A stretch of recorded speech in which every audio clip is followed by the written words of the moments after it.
Good morning, students. Today we are back with lesson number 18 of Science Wastewater Stored, Part 2.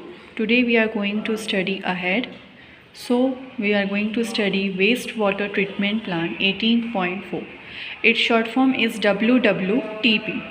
Treatment of wastewater involves physical, chemical and biological process okay जब हम पानी को treatment करते हैं गंदे पानी का तो उसमें फ़िज़िकल प्रोसेस भी होती है, केमिकल प्रोसेस भी होती है, बायोलॉजिकल प्रोसेस भी होती है, जिसमें से जो भी फ़िज़िकल, केमिकल, बायोलॉजिकल मैटर होता है उसको निकल जाता है जो पानी को गंदा बनाता है। Wastewater is passed through bars, screens, large objects like racks, sticks, cans, plastic packet, napkins are removed. ठीक है, ऐसे बार होते बड़े बड़े जिसमें से वेस्ट वाटर को पास कराया जाता है। उसमें से जो भी लार्ज ऑब्जेक्ट्स होते हैं जैसे हम प्लास्टिक के पैकेट्स फेंकते, नैपकिन्स फेंकते, बॉटल्स फेंकते, कैंस फेंकते, रैक्स यानी बोरियां फेंकते, तो वो सब इसमें से निकल जाता है बड़ा बड़ा कचरा। Water then goes to a grit and sand removal tank. ठीक है, ऐसा grit and sand removal tank होता है जिसमें से देन पानी को पास कराया जाता है। The speed of incoming water is decrease to allow sand, grit and pebbles to settle down. इसमें क्या होता है, जो पानी आता है उसकी स्पीड को थोड़ा कम कर देते हैं, जिससे क्या होता है उसमें सैंड यानी मिट्टी, पत्थर जो भी होते हैं वो नीचे बैठ जाते हैं और पानी आगे चला जाता है। The water is then allowed to settle in a large tank which is sloped towards the middle. ठीक है, then पानी को दूसरे टैंक में जाने दिया जाता है। Solids like feces settle at the bottom and are removed with a scraper. ठीक है, ऐसा होता है जिसमें feces नीचे बैठ जाता है और पानी आगे चला जाता है, इसे हम sludge बोलते हैं। A skimmer removes the floatable solid like oil and grease. पानी में जो भी ऑयल होता है या ग्रीस होता है जो व्हीकल्स में से निकलता है वो भी इधर निकल जाता है। Water so cleared is called clarified water.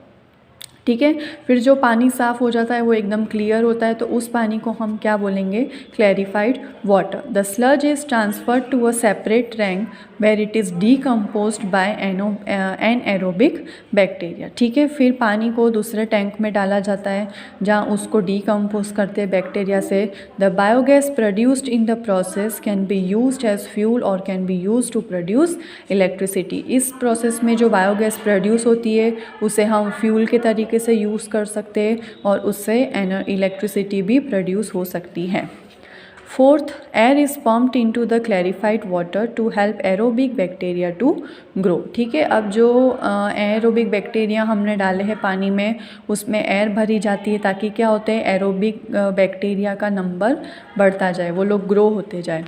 Bacteria consume human waste, food waste, soaps and other unwanted matter still remaining in clarified water. ठीक है, अभी भी जो पानी में ह्यूमन का वेस्ट होता है, हमारे खाने का वेस्ट होता है, सोप्स होते हैं, साबुन और जो भी अनवांटेड चीज़ें होती है वो लोग कंज्यूम कर लेते हैं। After several hours, the suspended microbes settle down at the bottom of tank as activated sludge. थोड़े टाइम बाद जो भी माइक्रोब्स होते हैं वो नीचे बैठ जाते हैं। Water is then remove from the top. फिर जो पानी होता है उसको ऊपर से निकाल देते हैं। Activated sludge is about 97% water. ये मार्क कर लेना अब, एक्टिवेटेड स्लज मीन्स 97% वाटर होता है। The water is removed by sand, drawing beds और machines. Dried sludge is used as manure, returning organic matter and nutrients of soil. Dried sludge जो बचा रहता है उसको हम मैन्योर, ऑर्गेनिक मैटर और न्यूट्रिएंट्स के तरीके से यूज़ कर लेते हैं जो सॉइल में काम आता है, उसमें से फिर हम प्लांट्स उगा सकते हैं। The treated water has a very low level of organic material and suspended matter. ठीक है, जब अब जो क्लैरिफाइड वाटर होता है उसमें ऑर्गेनिक मटीरियल कम होता है और उसमें जो इम्प्योरिटीज़ होती है, सस्पेंडेड मैटर, वो भी कम होते हैं। It is discharge into sea, river और ग्राउंड। अब जो पानी होता है उसको सी, समुद्र में, रिवर्स में और ग्राउंड में उसको छोड़ देते हैं। Nature cleanses up it further और बाकी का आगे नेचर उसको क्लीन करता है। Sometimes it may be necessary to disinfect water if with chemical like chlorine and ozone before releasing it into distribution system. यानी पानी में कभी कभी क्या करना पड़ता है कि उसको थोड़ा गंदा बनाने के लिए उसमें क्लोरीन की टैबलेट्स डाली जाती है और ओजोन डाली जाती है। Become an active citizen, waste generation is a natural part of human activity. ठीक है, हमारा मेन एक्टिविटी क्या है ह्यूमंस की कि हम वेस्ट बहुत जनरेट करते हैं, but we can limit the type of waste and quantity of waste produce. ठीक है, हमें कचरा कम निकालना चाहिए, उसकी क्वांटिटी पे भी हमें डिपेंड रखना चाहिए कि हम ज़्यादा कचरा ना निकालें। Often we have been repelled by offensive smell, the sight of open drain is disgusting. ठीक है, हमें पता है कि गंदे कचरे में से बहुत बुरी स्मेल आती है और जो कचरा खुला हुआ होता है उसको देखना भी हमें पसंद नहीं होता है। The situation versions in the rainy season when the drain start overflowing. ठीक है, सबसे वर्स्ट सिचुएशन कब होती है? जब रेनी सीज़न, बारिश का मौसम आता है, पानी से सब कचरा बह के रोड पे आ जाता है। We have to wade through mud pools on the road. ठीक है, सब मिट्टी कचरा एक साथ जमा होकर रोड पे आ जाता है और वहाँ से हमको पास होना पड़ता है। Most unhygienic and unsanitary conditions prevail, flies, mosquitoes and other insect breed in it. अब क्या होता है, जो गंदा पानी होता है उसमें मच्छर मक्खी सब क्या होते हैं, बैठ जाते हैं, जिससे क्या होता है, डिजीज़ स्प्रेड होती है। You can be an enlightened citizen and approach the municipality और ग्राम panchayat, insist that open drains be covered। ठीक है, हमें एक रिस्पॉन्सिबल सिटीज़न बनना चाहिए और हमें ऐसा हो तो अगर हमें म्यूनसिपालिटी में और ग्राम पंचायत में कंप्लेंट करनी चाहिए कि जितना भी ड्रेन्स हो उसे कवर करके रखा जाए, ताकि अगर बारिश में पानी हो तो ड्रेन्स बाहर रोड पे ना आ जाए।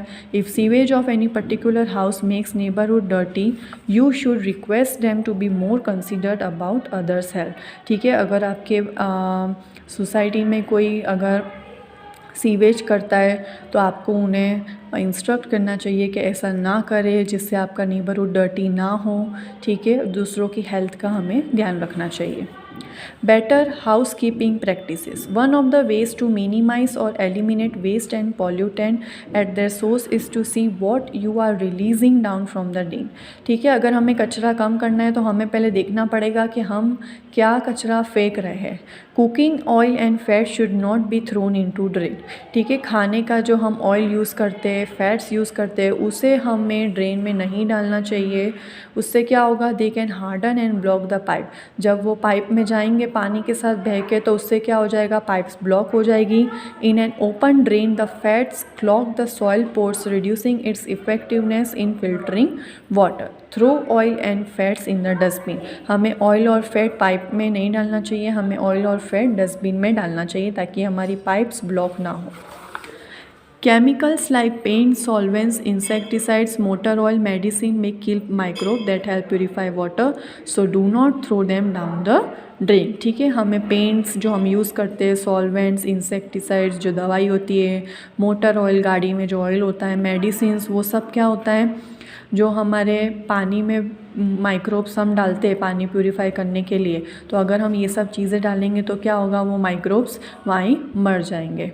Used tea leaves, solid food remains, soft toys, cotton, sanitary towels etc. should be thrown in dustbin। ठीक है, जैसे फिगर में बताया है, हमें ये हमारे बेसिन में नहीं डालना चाहिए, हमें डस्टबिन में डालना चाहिए। ठीक है, हमारे सिंक में कुछ भी नहीं डालना चाहिए, क्योंकि जब वो पाइप में जाएगा तो ब्लॉक हो जाएगा, उसकी वजह से हमें उसे डस्टबिन में डालना चाहिए। ठीक है, जो भी चीज़ें होती है हमारी वेस्ट, उसे हमें डस्टबिन में डालना चाहिए। This waste choke the drains, they do not allow free flow of oxygen, this hampers the degradation process। उससे क्या होगा, कचरा अंदर जमा हो जाएगा, ना पानी जा पाएगा ना कचरा जा पाएगा, तो उससे क्या हो जाएगा, पाइप उधर ही ब्लॉक हो जाएगी। 18.6 हम देखेंगे अब, sanitation and disease. Poor sanitation and contaminate drinking water is cause of large number of disease. ठीक है, सबसे ज़्यादा डिजीज़ का रीज़न क्या है, पुअर सैनिटेशन, यानी हमें टॉयलेट्स बाहर नहीं करना चाहिए, हमें वॉशरूम में ही जाना चाहिए करने। एंड कंटेमिनेट ड्रिंकिंग वाटर, मिलावट वाला पानी हमें नहीं पीना चाहिए। Let us look at our own country, a vast number of our people are still without sewerage facilities, where do they relieve themselves. अभी भी बहुत सारे हमारे कंट्री में ऐसे पीपल हैं जिनके घर में वॉशरूम की फैसिलिटीज़ नहीं हैं, A very large fraction of our people defecates in open, on dry river beds, on railway tracks, near fields and many a time directly in water. अब जिनके वहाँ वॉशरूम की फैसिलिटीज़ नहीं होती है वो ओपन में ही जाते हैं, या तो रिवर नदी के किनारे या रेलवे ट्रैक्स, फील्ड्स, कहीं भी जहाँ उन्हें जगह मिलती है वहाँ उन लोग वॉशरूम के लिए जाते हैं. Untreated human excreta is a health hazard. It may cause water pollution and soil pollution. हमें बाहर वॉशरूम के लिए नहीं जाना चाहिए बिकॉज उससे वाटर और सॉइल पॉल्यूशन होता है. Both surface water and ground water gets polluted. उससे क्या होता है, हमारे सरफेस पे जो पानी है, ग्राउंड के अंदर जो पानी है, सब क्या हो जाते हैं, पॉल्यूटेड यानी गंदे हो जाते हैं. Ground water is a source of water for wells, tubewells, springs and many rivers as you has learned in chapter 16. Thus it becomes the most common route for waterborne disease. ठीक है, हम ऐसे खुले में वॉशरूम करेंगे तो उससे क्या होगा, पानी से जो भी डिजीज़ होगी वो फैलेगी. पानी से कौन सी डिजीज़ फैलती है, cholera, typhoid, polio, meningitis, hepatitis and dysentery. ये सब डिजीज़ पानी से फैलती है जिसे आपको मार्क कर लेना है. 18.7 अल्टरनेटिव अरेंजमेंट. दूसरा अरेंजमेंट क्या है, to improve sanitation low cost on site sewage disposal system are been encourage. Examples are septic tank. ठीक है, हमारे घर में सेप्टिक टैंक्स लगेला होता है, हमारे वॉशरूम का जो भी पानी है वो सेप्टिक टैंक्स के थ्रू बाहर जाता है. Chemical toilet, composting pit. Septic tanks are suitable for places where there is no sewage system. For hospitals, isolated buildings और a cluster of 4 to 5 houses. ठीक है, हॉस्पिटल्स में सेप्टिक टैंक्स होते हैं, चार और 5 घर के बीच में भी हम सीवरेज सिस्टम लगा सकते हैं. Some organisation offer hygienic on site human waste disposal technology. This toilet do not require scavenging excreta from toilet slit float through covered drains into biogas plant. अब टेक्नोलॉजी ऐसी बढ़ गई है कि हम जो टॉयलेट्स में जाते हैं उसमें स्कैवेंजिंग की ज़रूरत नहीं पड़ती है. जो भी एक्सक्रीटा होता है वो ड्रेन्स के थ्रू बायोगैस प्लांट में चला जाता है. बायोगैस क्यों यूज़ होती है, एक हमारी सोर्स है एनर्जी की जिससे हमें एनर्जी मिलती है. Sanitation at public places in our country. Fairs are organise. ठीक है, फेयर्स यानी मेले लगते हैं, उसमें बहुत सारे पीपल पार्टिसिपेट करते हैं. In the same way railway station, bus depot, airport, hospital are very busy places. ठीक है, ऐसी सब जगहों पे बहुत सारे पीपल रहते हैं. थाउजेंड्स ऑफ पीपल यहाँ रोज़ विजिट करते हैं. Large amount of waste is generated year. ठीक है, यहाँ जो वेस्ट प्रोड्यूस होता है वो भी बहुत ज़्यादा होता है. It must be disposed of properly. ठीक है, उसको बराबर डिस्पोज करना चाहिए वरना उससे डिजीज़ और प्रॉब्लम हो सकती है. Government has laid down certain standards of sanitation but unfortunately they are not strictly enforced. Government ने बहुत सारे रूल्स निकाले सैनिटेशन के लिए बट अभी वो स्ट्रिक्टली एनफोर्स नहीं हुए हैं. However, all of us can contribute in maintaining sanitation at public. ठीक है, हमें सैनिटेशन मेंटेन करना चाहिए पब्लिक प्लेस पे. We should not scatter litter everywhere. हमें कहीं भी वॉशरूम नहीं करना चाहिए. If there is no dustbin inside we should carry the litter home and throw it in dustbin. ठीक है, conclusion, we all have a role to play key in keeping our environment clean and healthy. हमें हमारा environment clean रखना चाहिए, healthy रखना चाहिए, disease free रखना चाहिए. You must realize your responsibility in maintaining water source in a good healthy state. Adopting good sanitization practice should be way of life. As an agent of change, your individual initiative will make a great difference. ठीक है, हमें खुद को change करना चाहिए कि हमें healthy रहना चाहिए, हमें गुड सैनिटेशन अडॉप्ट करना चाहिए. Influence others with your energy, ideas and optimism. अगर कोई हमारे एनवायरनमेंट को गंदा करता है तो हमें उन्हें समझाना चाहिए. A lot can be done if people work together. जब सब लोग मिलकर काम करेंगे तो बहुत कुछ हो सकता है. There is great power in collective action. ठीक है, महात्मा गांधी ने एक बहुत अच्छी लाइन बोली है, no one need to wait for anyone else to adopt a human and enlighten course of action. हमें दूसरों की राह नहीं देखनी चाहिए एक्शन के लिए. अगर हमें दिख रहा है कि कुछ गंदा हो रहा है तो हमें खुद ही एक्शन लेना चाहिए. Thank you. Your chapter is completed.